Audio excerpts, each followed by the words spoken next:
온전히 나답게. 내 블로그의 제목은 추운 집에 사는 여자다. 지금은 낡은 집에 사는 여자로 바뀌었습니다. 21세기의 대한민국에 이렇게 추운 집이 있다는 것이 믿어지지 않을 정도로 춥다. 그래도 여름엔 시원하다. 말도 못하게 시원하다. 그래서 여름쯤에는 블로그의 제목을 시원한 집에 사는 여자로 바꾸어서 단다. 추운 집에 산 지 올해로 7년째다. 돌이켜보면 우리가 이렇게 춥고 불편한 집을 떠나지 않는 이유 역시 이 집을 사랑했기 때문인지도 모른다. 이제 나는 문제의 추운 집에 살지 않는다. 추운 집에서 낡은 집으로 이사를 한 지 2년째다. 나는 추운 집에 사는 여자가 아니라 낡은 집에 사는 여자다. 사실 그 집에 정이 떨어진 계기가 있다. 이사가기 1년 전쯤에 비가 많이 온 여름이었다. 천장 위에서 쏟아진 물폭탄 한 방에 다음에 우리는 같은 동네의 고지대에 위치한 낡은 빌라로 이사를 했다. 도망치고 싶을 땐 달리기. 스트레스는 해소되지 못한 채로 차곡차곡 쌓인다. 우울해지고 무기력해지며 아무것도 아닌 일에도 화를 내기도 한다. 한번 만나보고 싶을 정도로 매력적인 로버트 셀프스키 아저씨는 그래서 스트레스 해소의 가장 좋은 방법이 운동이라고 했다. 나는 몸을 움직이지 않으면 마음이 병든다라는 그 말을 철석같이 믿는다. 운동을 하면 머릿속에 잔뜩 들어차 있던 걱정이나 고민거리들이 조금은 가벼워진다. 아무튼 봄이 오고 있다. 운동화를 한 켤레 더 사야겠다. 고독한 식사. 누군가 그랬다. 혼자 점심을 먹지 말라고. 나는 그 말에 심하게 찔린 사람 중에 하나였다. 나는 혼자 밥을 잘 먹는 축에 속한다. 먹고 싶은 것이 있으면 혼자서라도 꼭 먹는 편이다. 물론 혼자 고깃집에 가서 고기를 구워 먹어보지는 못했다. 혼자인 것은 결국 나 자신과 함께 있는 것이다. 마음을 먹어야 할 때, 마음만 먹으면 안 되는 일이 없다는 말을 나는 언젠가부터 싫어하게 되었다. 사실 마음을 먹었는데도 안 되는 일이 너무나 많다. 그럼에도 살다 보면 분명히 마음을 먹어야 하는 부분들이 있다. 지금 내가 생각하는 행복은 이런 것이다. 책이 있고 커피가 있고 날씨가 좋고 실내는 쾌적하고 나는 편안한 의자에 앉아 좋은 책을 읽으며 에디 히긴스를 듣는다. 나이 들어 가장 좋은 것은 이제 더 이상 누군가에게 잘 보이기 위해 길을 쓸 필요가 없다는 것이다. 남들이 날 어떻게 생각할지 전전긍긍할 이유도 줄었다. 물론 지금도 남들에게 잘 보이고 싶고 날 어떻게 생각할지 몰라 괴로워할 때도 있다. 하지만 예전처럼 필사적인 기분은 아니다. 우리는 사실 별로 잘하는 것이 없는 인간들인지도 몰라.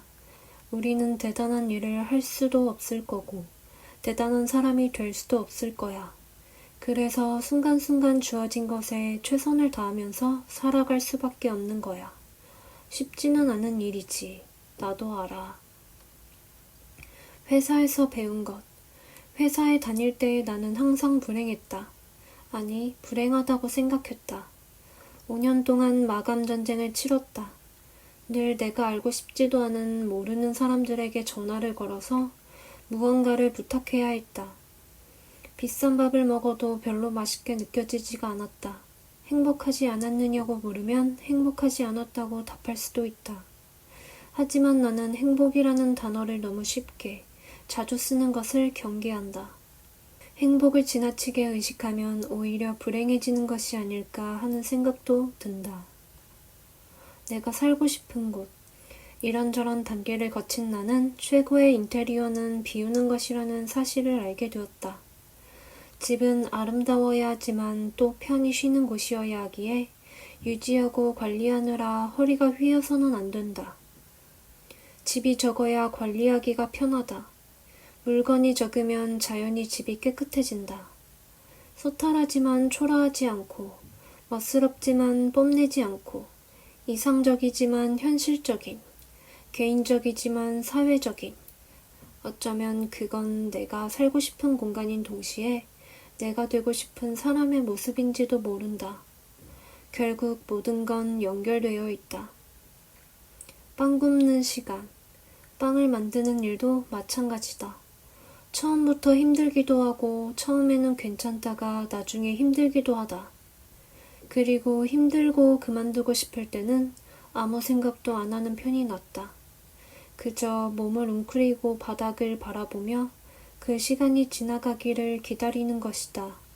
매일같이 빵을 만드는 것은 매일같이 감내해야 할 어떤 것을 묵묵히 해내는 느낌이 들어 좋다. 모양이 못나도 맛이 심심해도 갖고 온 빵은 언제나 최고다. 승리의 맥주. 밤마다 맥주를 한 캔 또는 한 잔씩 마시는 버릇이 들었다. 맥주를 무슨 맛으로 마시는 거야? 쓰기만 하다. 그때 내 옆에 앉았던 나보다 1살 많은 남학생이 마치 철없는 여동생을 어르듯 이렇게 말해주었다. 처음엔 그래. 그런데 운동 같은 걸 하고 난 다음에 냉장고에서 막 꺼낸 시원한 맥주는 정말 끝내줘. 나는 18년이 지난 오늘까지도 맥주를 마실 때마다 그 남학생이 했던 말을 떠올리곤 한다. 나는 이제 맥주의 맛을 아는 어른이 되었다. 기쁜 일이다. 오늘의 할 일을 말끔하게 끝낸 후 승리의 맥주를 마시고 싶다. 남은 일이라고는 침대에 얌전히 들어가 이불을 덮고 발을 뻗은 채로 잠드는 것밖에 없다면 그거야말로 오늘 나는 승리한 것 아닌가. 요가가 가르쳐준 것. 나는 벌써 7년째 요가를 하고 있다. 처음에는 허리가 아파서 시작했다. 물리치료를 받아도 침을 맞아도 한약을 먹어도 효과가 없었다. 2주 만에 허리를 구부릴 수 있었고 3주 후에는 서서 바지를 입을 수 있는 상태가 되었다. 그 이후로 나는 요가에 절대적으로 복종하게 되었다. 요가의 가장 좋은 점은 잘하지 않아도 된다는 것이다. 그게 정말로 마음에 든다. 어떤 동작이든 내 몸의 상태에 맞춰서 해야 한다. 좋은 인상을 갖고 싶다. 나는 언제나 어떻게 늙을 것인가 라는 문제에 관심이 많았다. 잘 웃는 노인으로 늙고 싶었다. 그런데 오늘 텔레비전에서 내가 정말 되고 싶은 모습의 할머니를 보았다. 동물농장이라는 프로그램이었다. 산속 깊은 곳에 집을 짓고 사는 노부부가 나왔다. 예쁜 복덩이를 만질 수가 없어 동물농장에 도움을 요청했다고 한다. 사람이 손만 가까이 대도 질겁하며 도망친다는 것이다. 할머니가 입은 품이 넉넉한 쪽빛 위독과 바지는 낡고 소탈해 보였지만 또 드물게 기품이 있어 보였다. 웃음기 밴 얼굴과 느릿느릿 다정한 말투를 보면 산중에 살던 소녀가 세상에 때 따위는 묻지 않은 채 그대로 할머니가 된 것만 같기도 했다. 할아버지 역시 마찬가지였다. 동글동글한 얼굴에 늘 웃음이 걸려 있었다. 두 사람은 마치 전래동화 속에 나오는 부부 같았다.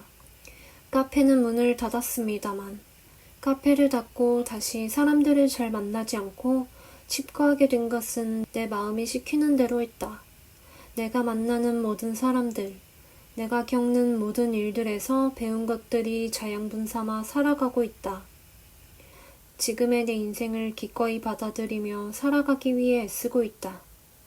나쁘기만 한 인생도 좋기만 한 인생도 아니다. 그럭저럭 괜찮은 인생이라 생각하며 살고 있다.